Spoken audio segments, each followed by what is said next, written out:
get this moving forward to also honor his name. Okay, but I can see some pictures up here.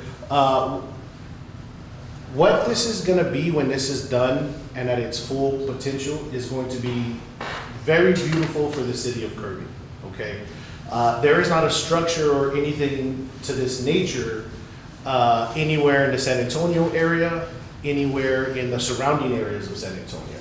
Okay, this is going to become a destination place for different people around San Antonio. I have deals with doctors around the city, okay, to help with rehabilitation, car accidents. I have deals with sports teams around the city that I've worked with, cheer teams, anything towards the athletic realm. I do business with people around the city. Another thing is, as you can see here, we've insulated this very well with some foam insulation, and the entire, none of this will be exposed. Okay, it'll have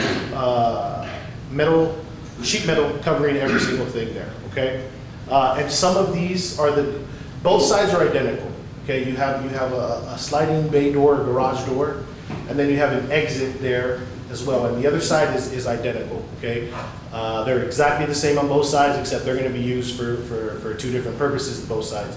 One side is going to be for batting tunnels for softball and baseball teams to come and rent out. This other side that you're looking at now, it'll be fully turfed on the floor.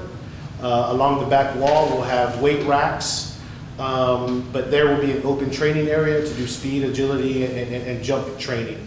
Okay, and then also on the outside, right next to it, there's going to be an open field there where I plan on doing things for the community, right? Giving back to the community in any way that I can. School giveaways in the summertime, especially once all this COVID stuff kind of clears out, being able to offer a place for kids to come and play kickball, different stuff to that nature. While the parents are working or just maybe need a break, right? And that would be at no additional charge. And then also want to have family nights where that field is. Whatever I can do to work with the city to make something fun, exciting for the city of Kirby is what I want to do with this place. But again, this is going to be a very unique place that you can't find anything like this in San Antonio, and it'll be right here in Kirby. And so it's going to attract a lot of attention. It's going to be very unique for us. I think the nearest thing that is like this and similar to this is going to be out in Bernie at a place called Dugout, but it's not even, that's just similar to what we're going to be able to offer. It's not even close to what it's going to be once this place is at its full capacity. But obviously we have to finish the paving, which is all the gravel that you see there. It'll be fully paved, and then on the other side it'll be leveled out, it'll have grass, it'll have a very nice irrigation system. But again, we would love to get approved for this variance and have fire extinguishers every so often. There shouldn't be anything hazardous where something can cause a fire. And there are plenty of exits in case the building did need to be evacuated. But I'm very much excited about getting this done, and thank you for your time. Thank you. Yeah, also I'm from Kirby. I was born and raised here. Okay, so I know that there's no place like right now, all the kids, the teenagers, little younger kids, what are they doing right now? They don't have a place to go at this moment. You know what I mean? When they can have somewhere to go. But yes, I am born and raised from Kirby, and this is why this is also special to me. Okay? So, thank you. Thank you. Chief, I'm sorry, you sat down. I should have asked you to say it there. Since there was mention as far as the fire and fire apparatus, and this is obviously your expertise area, would you mind giving me or giving us your thought process on no sprinkler system? Okay, thank you, ma'am. Well, first on, certainly personally, I want to offer my sincere sympathy for your loss. I can't imagine what you've all had to go through, so thank you so much. Thank you so much. Just so you know, being in my name is Glenn Lee, Fire Chief here in Kirby. And I passed these to Ms. Patty to hand to council. So I want to apologize for not being fully prepared. What I'd like to do, with your permission, ma'am, is to talk a little bit about fire codes and fire code processes, and knowing that as fire chief, my responsibility is number one, neutrality, and number two, to represent the fire codes as the fire codes, and to help explain why codes are written the way they are. So first of all, I want to talk a little bit about fire and life safety codes. They're really based on some very specific criteria, almost always around response times, numbers of firefighters, number of people that you can actually put on incidents within a period of time, and a whole wide range of other factors. Those rules and regulations have to be adopted by council, and those are meant to be the rules, if you will, for from that point forward until council chooses to, or the government body chooses to change those. I have not been asked at any time in this process to have been involved, so I want to again apologize that I'm not as whiz-bang on knowing some of this as I should. Well, and So- I kind of put you on the spot. Oh, no, it's fine. I'm fine with it.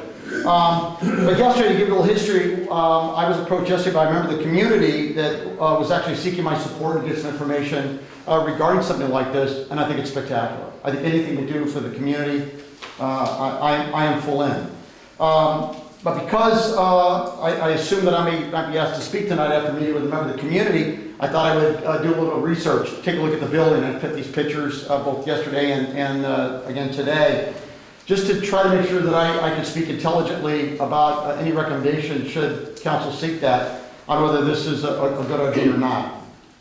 So please bear with me while I try to answer the questions. Now, the issue of variances are incredibly complex. I've been in the fire service 40 years, and these are not things that I think council, myself, or even business owners requesting them should take lightly. I think the very nature of the excitement of these folks wanting to do this and what they're talking about as far as have an outgrowth speaks to how much activity and how many people could actually be within this building at this location. Should it go as well as I think we all would hope. But it is very important that all of us create a template by which we can all do the highest moral right for the community. And some of my comments are going to be based on that. As I said, fire chiefs, we come and go, but variances, they stay forever. And so it's important that whatever decision you all make tonight, you make it within that venue. I want to first say that there are generally three ways that either businesses or governing bodies can deal with construction and deal with fire and life safety codes. The first one is compliance. You've got to do a building, you find out what all the rules and regulations are, and you decide, you comply with those local regulations. I will tell you that the local regulations in Kirby are going to be decidedly different than what's in San Antonio because of capacity.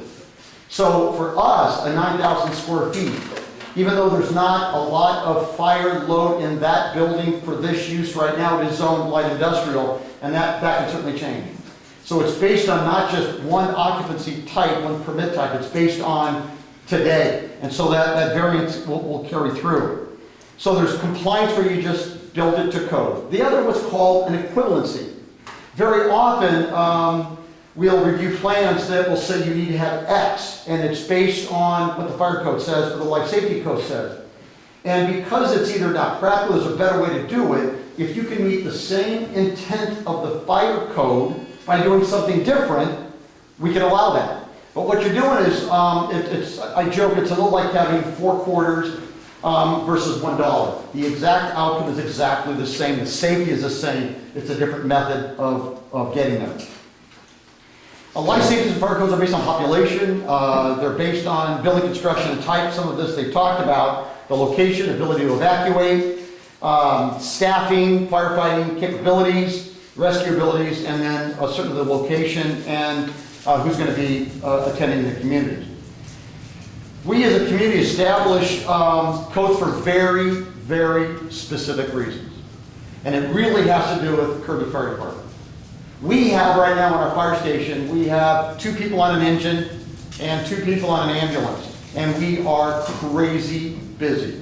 I was home last night, I got called by dispatch at 11:30 that said we're out of everything. I came in to run calls until crews could get available.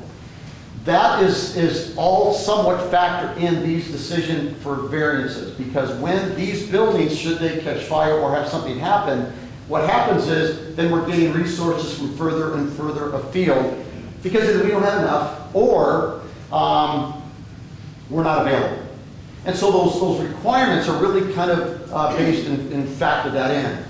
It's the same reason why what will happen is residents in a nursing home have a much stricter set of codes than if you're going to build, say, a restaurant.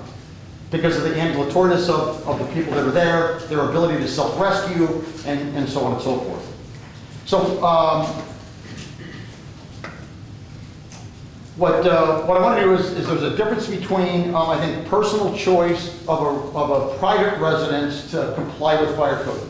If you build a house in Kirby, before you get your CO, it's going to be inspected, all that's going to happen. When you leave, you can open up drywall holes, access to the attic. You can do a lot of things that you cannot do in an occupancy because of the business nature, because the liability, our responsibility is to protect the citizens from situations that they very likely have no control over, no knowledge of, and are trusting that the businesses are going to be protected.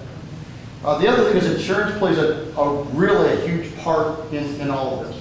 For example, give you a bit of an example, in Colorado, if you look at the news, in the urban interface, you may not even get insurance until you mitigate and make it safe. So not only does the fire department have rules and regulations, but also insurance companies may do that also.